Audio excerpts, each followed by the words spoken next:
Il s'agit d'un tout nouvel ordinateur portable d'Asus et la bonne nouvelle est qu'il est spécialement conçu pour les créateurs. Je sais qu'ils disent qu'ils sont à la recherche de mais peut-être qu'ils l'ont trouvé avec cet ordinateur portable. Alors jetons un coup d'œil. Donc, cet ordinateur portable s'appelle Asus ZenBook Pro 14 OLED et le nom du modèle réel est UX6404V que j'ai ici.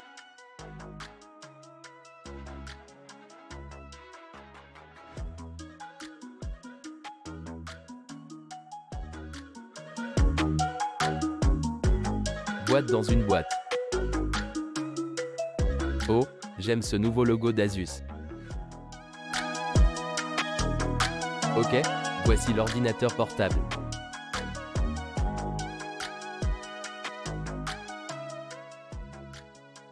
Je vais mettre ça de côté. Ce petit guide ici pour Asus OLED, qui, je pense, est maintenant renommé Asus Lumina OLED. Il y a un compartiment ici. Documents. Et ici, nous avons le bloc d'alimentation. Le bloc d'alimentation est donc assez petit.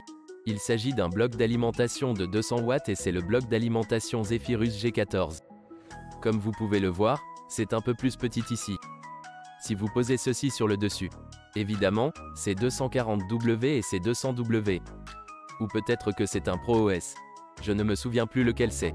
Jetons donc un coup d'œil à cet ordinateur portable. Oh, regarde ça. Ce n'est pas complètement noir.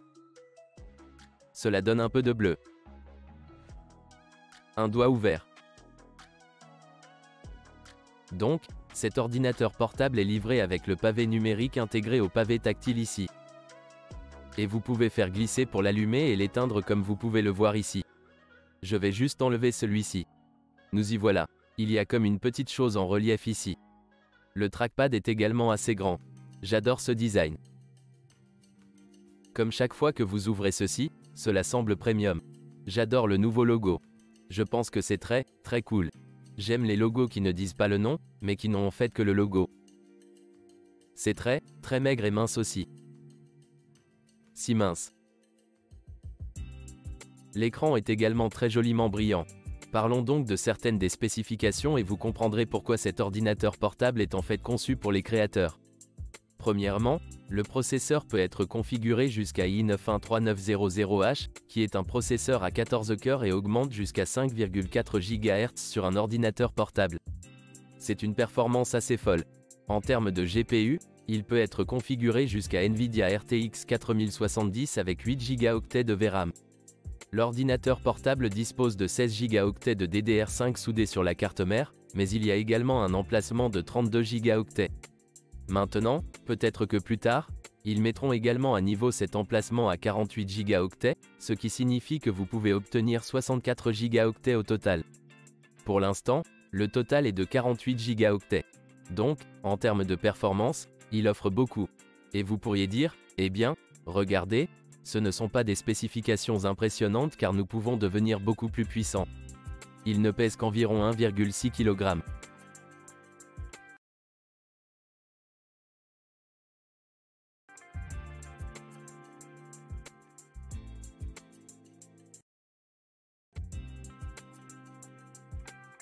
Il a un châssis en alliage d'aluminium et le profil latéral est inférieur à 18 mm.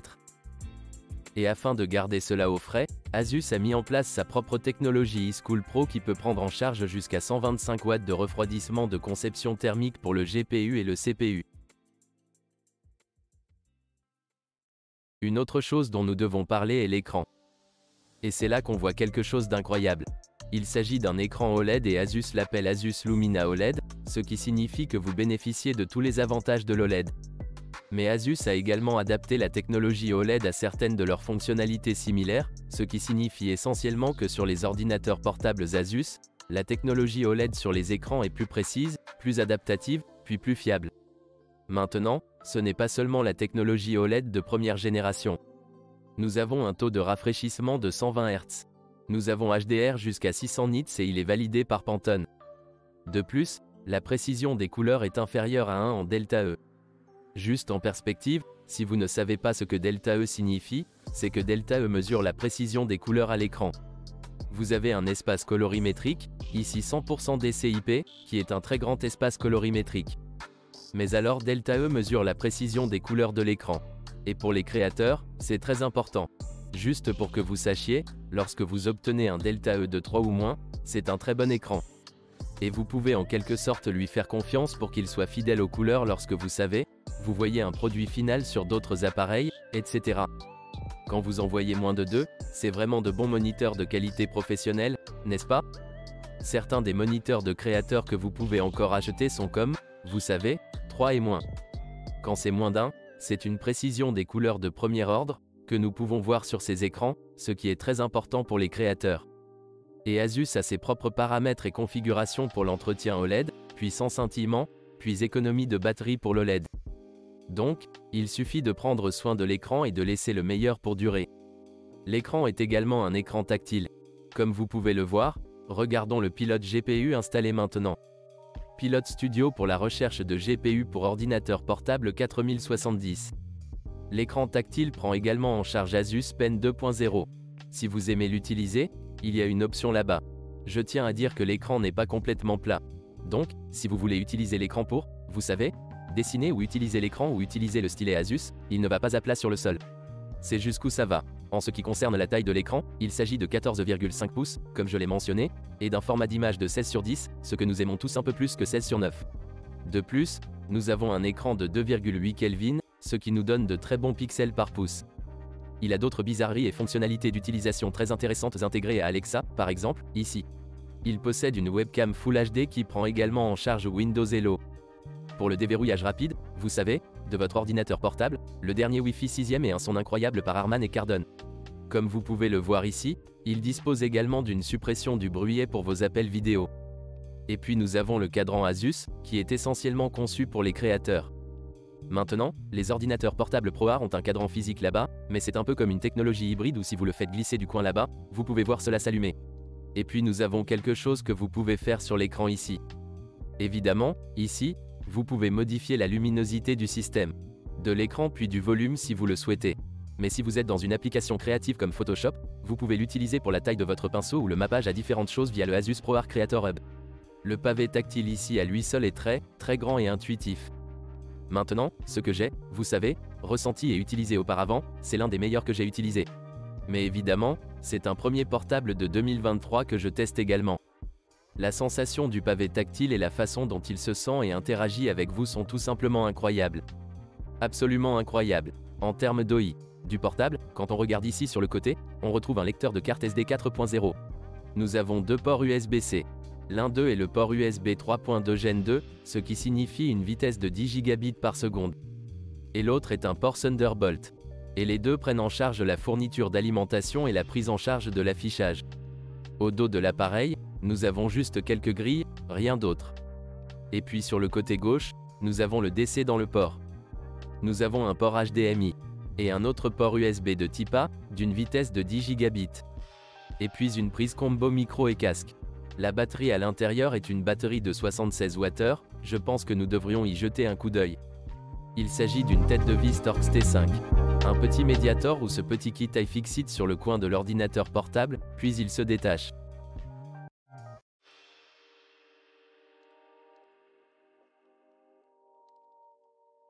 Donc, sur la LED, nous pouvons voir ce pad thermique pour le SSD Monsieur 2 qui se trouve ici. Nous pouvons voir l'emplacement de la RAM. J'ai donc 16 Go installés ici et vous pouvez facilement les échanger contre 32 Go pour obtenir 48 Go au total.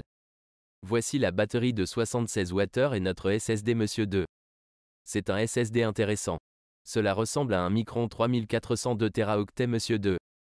SSD. Et ici, nous pouvons voir la conception thermique. Il y a 1, 2, 3, 4, 5 pompes à chaleur. Comme vous pouvez le voir ici, il s'agit de la fourniture d'énergie et des MOSFET, comme vous pouvez le voir. Et ils ont également mis un petit refroidisseur pour refroidir la puissance délivrée, ce qui est intéressant. Donc, ici, je crois que c'est le CPU. Et puis de ce côté-ci, on a le GPU du portable. Les deux sont assez chauds en fait. Ainsi, lorsque nous regardons avec la caméra thermique, nous pouvons voir que les caloducs ici sont chauds. Ils font environ 58, 59, 60 degrés, quelque chose comme ça. Nous avons le SSD qui est assez chaud ici aussi. Et comme vous pouvez le voir, ces ventilateurs commenceront à tourner puis à refroidir ce caloduc. Quelqu'un d'autre trouve les caméras thermiques très intéressantes? Malheureusement, je ne vois pas d'emplacement Monsieur 2 secondaire inclus ici. Ainsi, lorsque vous obtenez le SSD lors de la configuration de l'ordinateur portable, assurez-vous que vous disposez de suffisamment de stockage. Dans l'ensemble, compte tenu de tous les facteurs, des performances, de la légèreté, de la qualité de fabrication, de toutes les fonctionnalités d'utilisation, des petits cadrans, de l'écran, vous pouvez voir que la combinaison est vraiment destinée aux créateurs.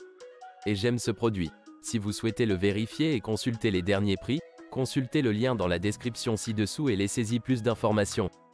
Allez vérifier là-bas. Merci Asus d'avoir sponsorisé cette vidéo. Et si vous souhaitez vérifier les performances, l'examen et l'utilisation à long terme de cet ordinateur portable, et restez sur la chaîne. Bye bye.